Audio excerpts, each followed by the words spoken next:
అందరికీ జేబీఎం నేను Rajesh Mahasena welcome to Mahasena media మా గంజాయి డాన్ వచ్చాడండి గంజాయి బ్యాచ్కి ఓనర్ ఇతను ఎలా అంటే మాస్టర్ సినిమాలో విజయ్ సేతుపతి ఉంటాడు చిన్నపిల్లలకి ఆ జైల్లో మాస్టర్ అంటే మొన్న విజయ్ జోసెఫ్ సినిమా వచ్చింది చూడండి మాస్టర్ జైల్లోకి వెళ్ళి ఆ జైల్లో పిల్లలు ఉంటారు చిన్నపిల్లలు జువైనల్ హోమ్ వాళ్ళకి గంజా ప్యాకెట్లు మందు సిగరెట్లు అలవాటు చేసి వాళ్ళతో నేరాలు చేయిస్తూ ఉంటాడు సేమ్ ఇతను రియల్ విజయ్ సేతుపతి అనమాట అండి ఇక్కడ రాజమండ్రికి వచ్చేటప్పటికి ఆ కుర్రోళ్ళకి గంజా ప్యాకెట్లు డ్రగ్స్ మందు అలవాటు చేసి వాళ్ళతో నేరాలు చేయిస్తూ ఉంటారు వీళ్ళు జక్కంపూడి బ్రదర్స్ అంటారు అలాంటి ఒక గంజాయి డాను ఒక గంజాయి బ్యాచ్కి డాను ముఖ్యమంత్రి చంద్రబాబు నాయుడు గారిని బెదిరింతున్నాడు ఇప్పుడులా ఉండదు మేము వచ్చామంటే మీ సంగద్యాలతో మేము కనుక రెచ్చిపోతే నువ్వు తట్టుకోలేవు అంటున్నాడు అంటే మంచితనం ఎక్కడి దాకా వచ్చిందో చూడండి చంద్రబాబు నాయుడు గారు సీఎం అయ్యాక అరే వైసీపీ వాళ్ళు నాశనం చేశారు రాష్ట్రాన్ని అమరావతి లేకుండా పోలవరం లేకుండా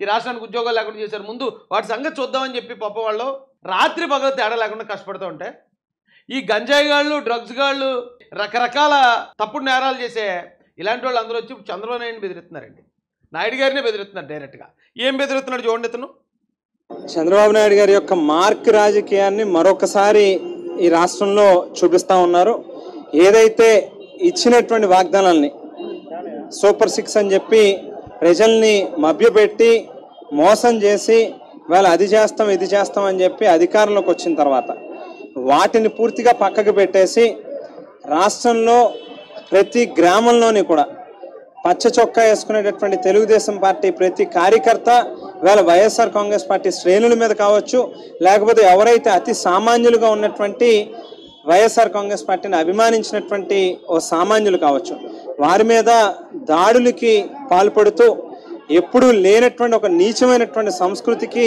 తెరలేపుతా ఉన్నారు. దాడులు ఎప్పుడూ లేవటండి వీళ్ళ గవర్నమెంట్లో అసలు వీళ్ళ మొగాలకు సిగ్గుందా లేదో నాకైతే అర్థం కావట్లేదండి. ఈ రాష్ట్రంలో క్రిస్టియన్ మైనారిటీ ప్రాపర్టీని కబ్జా చేయడానికి ట్రై చేస్తున్నారు వీళ్ళని నేను మాట్లాడినందుకు నా మీదకి 200 మందిని పంపించి దాడి చేయించిన వ్యక్తి అతను అలాంటిది రాష్ట్రంలో దాడులు ఎప్పుడు లేవని పత్తిత్తి కొబ్బరి చెప్తున్నారు వీళ్ళు.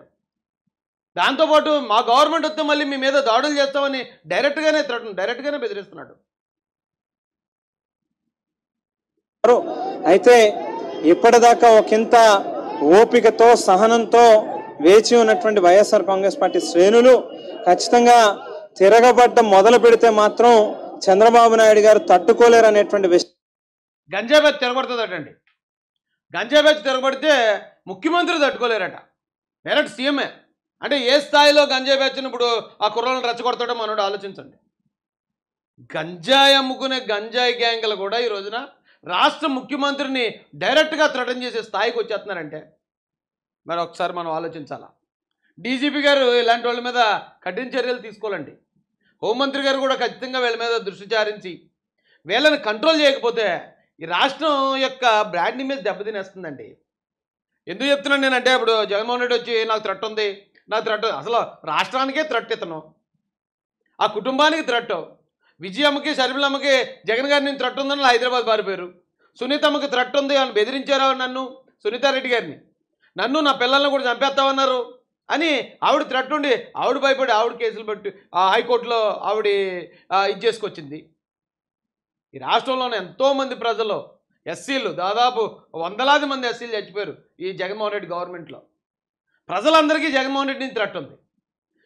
జగన్కి ఎవరి నుంచి థ్రెట్ ఉంది? ఓ టెర్రరిస్ట్ గ్రూపా? జగన్ పట్టించుకోదు ఎందుకంటే జగన్ వల్ల వాళ్ళకి ఏమో నష్టం లేదు. నక్సలైట్ మూవ్మెంట్ లేనే లేదు ఇక్కడ. ఇక ఎవరైనా డాన్లు ఉన్నారు రౌడీలు ఉన్నారు గోండాలు ఉన్నారు అనుకోవడానికి వాళ్ళందరూ జగన్తోనే ఉన్నారు. ఇక ఇతను గంజా బ్యాచ్కి ఇతను డాను డ్రగ్స్ బ్యాచ్కి కాకినాడ ఎమ్మెల్యే మాజీ ఎమ్మెల్యే డాను అంటే ఆయన ఎవరు మా అవినాష్ రెడ్డి గారు ఉంటారు ఆయన ఒక డాను మర్డర్ చేసిన డాను. అనంతబాబు గారు ఉంటారు ఆయన మర్డర్ చేసిన డాను. ఆ పిన్నెల్లి రామకృష్ణారెడ్డి అతను ఒక డాను. ఇలాంటి రౌడీలు గోండాలు డాన్లు అందరూ జగన్ దగ్గరే ఉంటే జగన్కి థ్రెట్ ఏంటండి? అసలు ఏం మాట్లాడుతున్నారు? ఎట్టిపోతుంది ఈ రాష్ట్రం? విషయాన్ని మాత్రం గుర్తుపెట్టుకోమని చెప్పి తెలియజేస్తా ఉన్నాం. ఏదైతే ఈవేళ మీరు ఒక సిగ్నల్స్ ఇస్తా ఉన్నారో ఒక రకమైనటువంటి కొత్త సంస్కృతికి సాంప్రదాయానికి తెరలేపుతా ఉన్నారో రేపు తిరిగి మళ్ళీ ఇంకొకసారి ఇదే రకమైనటువంటి పరిస్థితులకి మీరు ఎదుర్కోవాల్సినటువంటి అధికారంలోకి వస్తే మిమ్మల్ని కొడతామని డైరెక్ట్గా బెదిరింటున్నాడు. ఈ రాష్ట్రంలో తెలుగుదేశం కార్యకర్తలు ఎవరైతే ఉన్నారో, జనసేన కార్యకర్తలు ఎవరైతే ఉన్నారో, మేము మళ్ళీ అధికారంలోకి వచ్చేస్తాం, మిమ్మల్ని చంపేస్తామని బెదిరిస్తున్నాడు డైరెక్ట్గానే. అయితే అది కళ, మెరుపు కళ. అది వీళ్ళు మళ్ళీ అధికారంలోకి రావడం, వీళ్ళ పార్టీ మనుగడలో ఉండటం అనేది అదొక మెరుపు కళే. కానీ వీళ్ళు బెదిరించే పద్ధతి ఒకసారి మనం ఆలోచించాలి. ఎందుకంటే చంద్రబాబు నాయుడు గారు వెళ్ళి ఎక్కడో ఎవరినో వినుకొండలో ఒకనో కొట్టుకోమని చెప్తారా?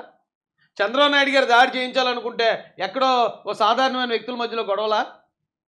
ఆయన నిజంగా తలుచుకుంటే ఎవరు లేచిపోతాడు? మెయిన్ వాళ్ళందరూ లేచిపోతారు ఆయన తలుచుకుంటే. ఆయన అలా తలుచుకునే మనిషి కాదు కదా. అందుకే వీళ్ళు ఈ రోజున ఇలాగా పెట్టిపోతున్నారండి. పబ్లిక్గా గవర్నమెంట్కి, చంద్రబాబు నాయుడు గారికి థ్రెట్ని ఇచ్చేస్తున్నారు.